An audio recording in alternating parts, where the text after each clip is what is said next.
Hello, this is Lucy Fisher for Times Radio. We're joined today by Imran Khan, the former Prime Minister of Pakistan and the country's leading opposition politician.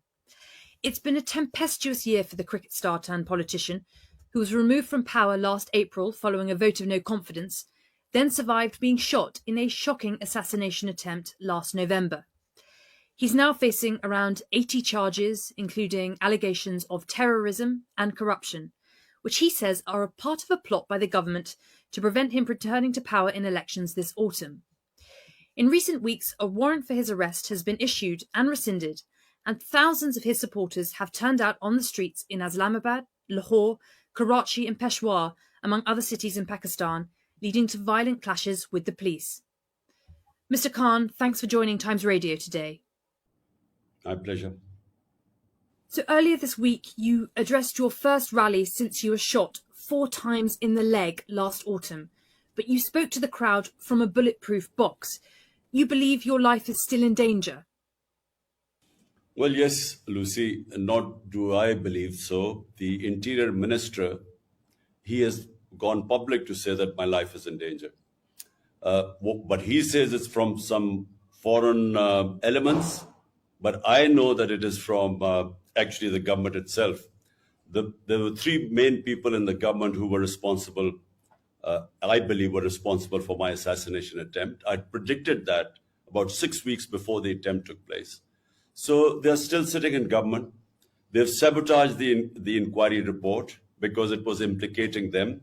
And I think that they're more threatened than ever because they feel, since my party is now overwhelmingly favorite to win the elections, they feel that they feel more threatened, and they feel that if I come back to power, then I would hold them accountable. Well, there's a lot to unpack there. If I may, just to start with, go back to November the 3rd last year, when the assassination attempt took place. Can you tell our listeners, has anyone involved in that attack been brought to justice? And how has your recovery and the recovery of some of your supporters gone since then?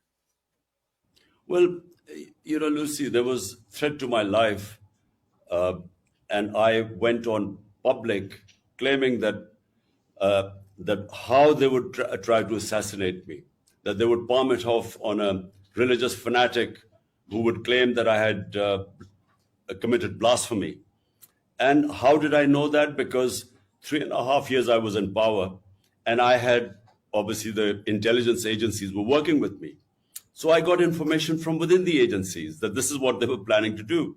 I went public, and according to the script, that's exactly what they did. They palmed it off on a religious fanatic who shot who shot at me, and 12 of our people got injured. But fortunately, there was one bystander who saw him pull out the gun, and just in the nick of time, he put his hand on the gun. So rather than hitting us on the top body, the bullets hit us on the legs. But there were 2 other shooters, and this was confirmed by the Joint Investigating Committee, which came up with forensics and eyewitnesses and confirmed that there were 3 shooters. So after that, the powerful quarters, because there was the intelligence agency general who was involved in this, I nominated him. The Interior Minister, who recently again has made a statement that it's either us or, something like about, either it was us or them, or some stupid statement he's made. And then, of course, the Prime Minister. All of them have been involved in extrajudicial killing, and there's a record about them. So they were still sitting in power, and they sabotaged the findings of the Joint Investigative Committee.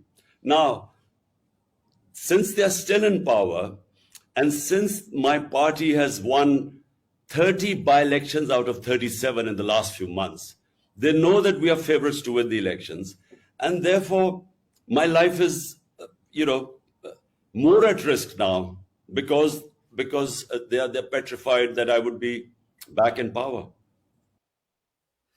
Well, certainly some of the language used by the Interior Minister describing you as an enemy and incurable must scare you, I'm sure. Your allies have raised concerns about the disappearance this month of a member of your social media team. Explain what you believe or suspect has happened to him. Well, Lucy, what's happened is that since we were deposed from power, and that this was the person behind it was the army chief.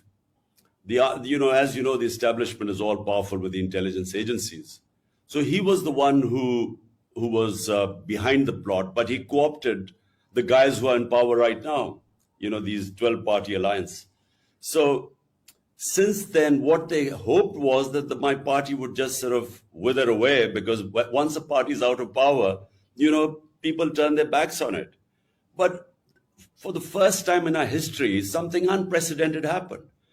Hundreds and thousands of people came out on the 10th of April. My government was removed on the 9th, 10th of April. Hundreds and thousands of people came out on the streets. Now, when that happened, everyone was taken by shock, including the establishment. So rather than the popularity going down, with time, my popularity and my party soared to heights which no party in Pakistan's history is as popular as my party PTI is right now. Therefore, that's when this plot was hatched to have me removed. And, us winning 30 out of 37 by-elections meant that my life was even more in danger as time went on, because elections are due. The Supreme Court had asked for the provincial elections on the 30th of April. The general elections take place in October.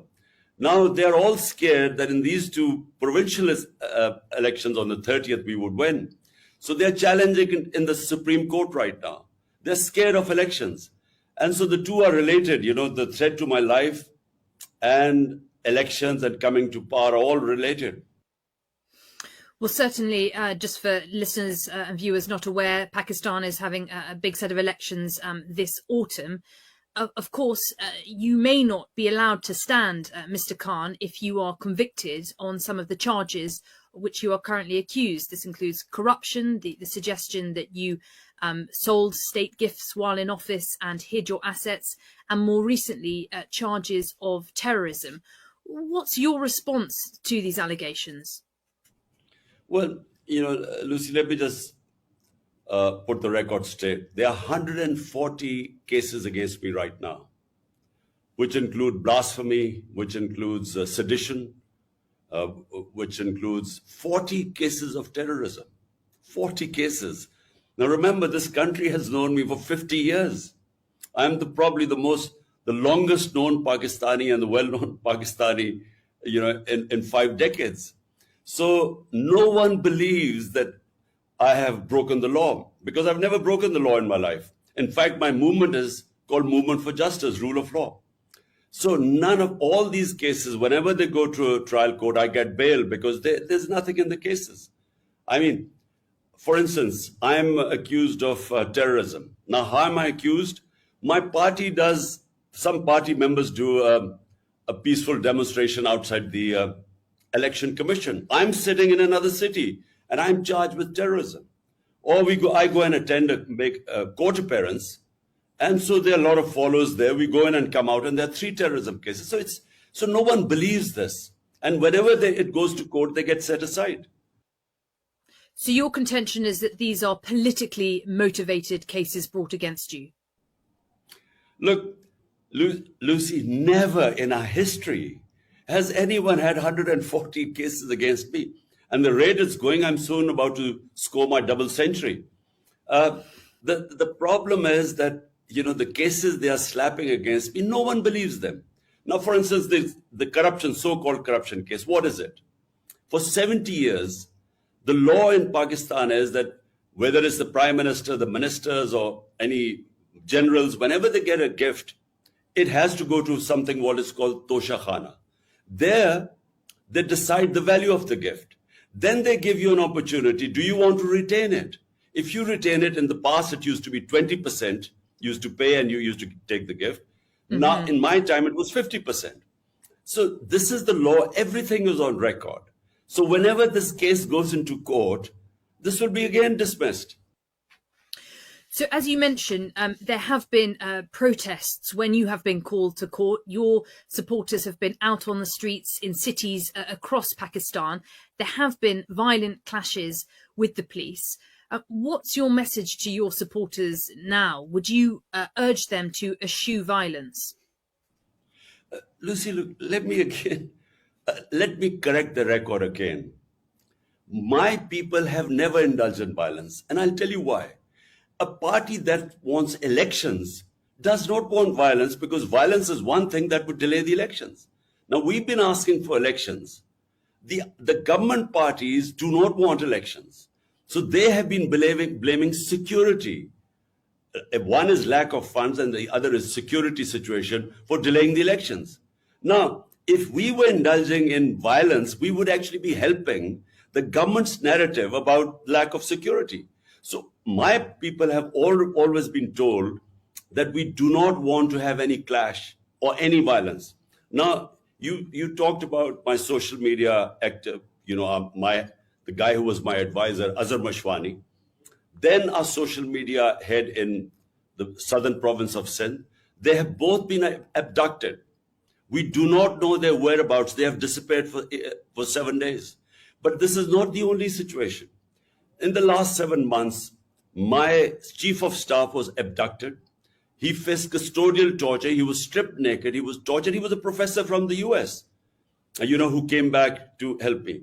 Then my Senator Azam Swati, this is all on media, you can Google it. He was picked up for tweeting. He made one tweet against General Bajwa. And on that tweet, they picked him up. They beat him in front of his grandchildren first. Then they took him to another place where they again stripped him naked. They tortured him. And this is all documented. So why are the supporters worried when the police comes with an illegal? There was no arrest warrant. This was an abduction. They all came to pick me up. The supporters were worried that I would again disappear, abducted and tortured. So this is and then they know that these are the same people who tried to kill me. Hence, you see the worry amongst my supporters. They have never attacked the police. The police attacked my house with an illegal arrest. They came to pick me up. And from 3 sides, there were rangers, there were police, there was an armored car. For 24 hours, my house was under attack. And what you saw, what you call violence, when the police attacked them with tear gas shelling and pellet guns and God knows what, this water cannon with chemicals, there was resistance. And why was there resistance? By the way, there were 3 times I told my supporters, look, I'm going to go and give myself up. They would not allow me to give myself up because they were all scared that they would either kill me in prison or they would just, there are so many cases, they would just keep me for months. So there is no confidence in the government right now amongst my supporters. But they do not go and attack the police. In fact, 2,000 of my supporters are in jail right now. Our social media people have been picked up. If you look at what has happened to the media, there's a total clampdown on media. There's a blackout. The only reason they're going after social media because the mainstream media has blacked me out. And so social media is what now they're cracking down so that I have no visibility at all. Mm-hmm.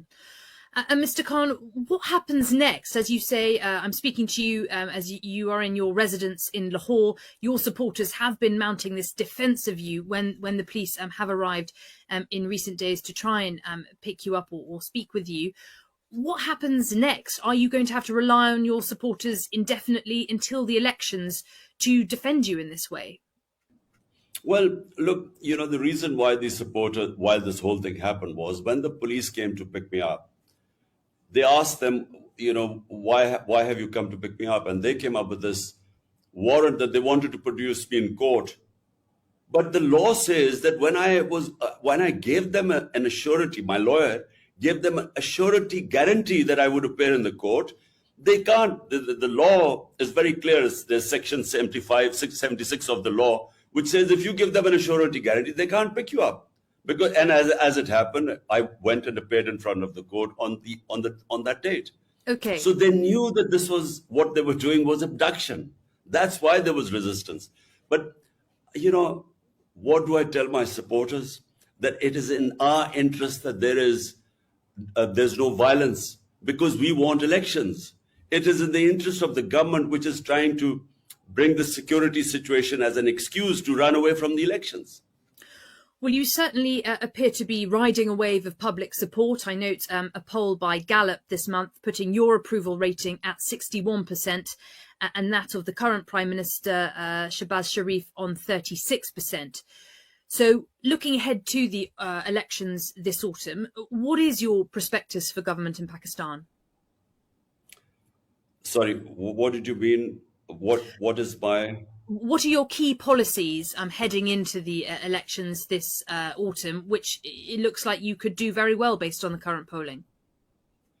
Now, Lucy, look, we will sweep the elections, and all the opinion polls say that, and the results of the by-elections, out of 37, we've swept 30, despite the establishment and the entire government machinery helping them. That's why they don't want elections. But look, what we need in Pakistan most of all is rule of law.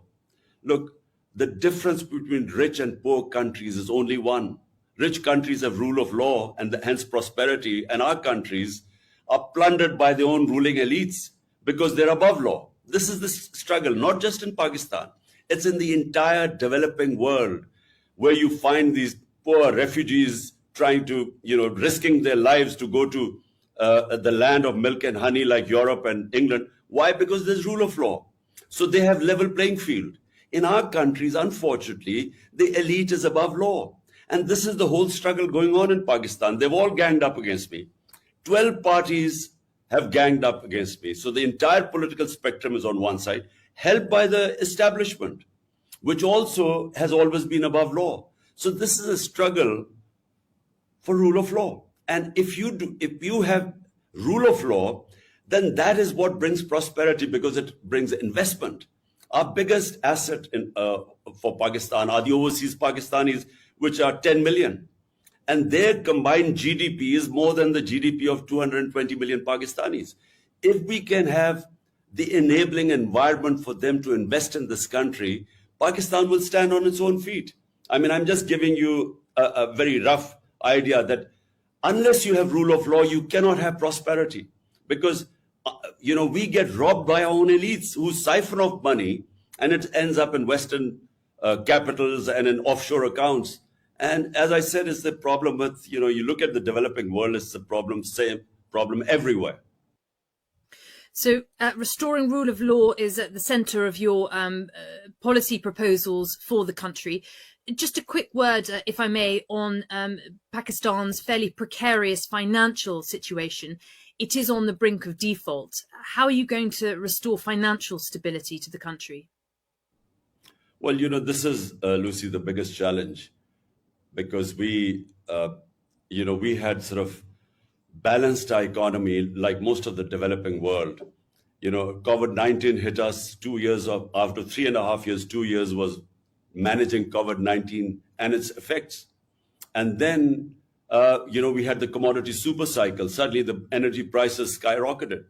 So not just Pakistan, but most of the developing worlds suffered from balance of payments issues, because when the oil price during our time was between $110 to $115 per barrel, it's come down to $65 to $70. So when the prices went up, so we too had problems. But if you look at the economic survey of Pakistan a year ago, we had the best economic indicators in 17 years of Pakistan's economic history. And so we had managed to balance this. We got our country out of COVID-19, one of the top three countries that managed the virus, the corona effects of COVID-19, the best. We were rated as one of the best countries. And then we managed to pick up our economy. Now, when they pulled the plug, we had overshot all our targets that we had set, whether it was revenue collection, it was exports, it was remittances, it was agriculture and industrial output. So we were doing our best. But what happened was that after that, the new government came in, did not have a plan, markets lost confidence, political instability, because no one knew how, because the government maximum would have lasted for 1.5 years. The elections were this autumn anyway.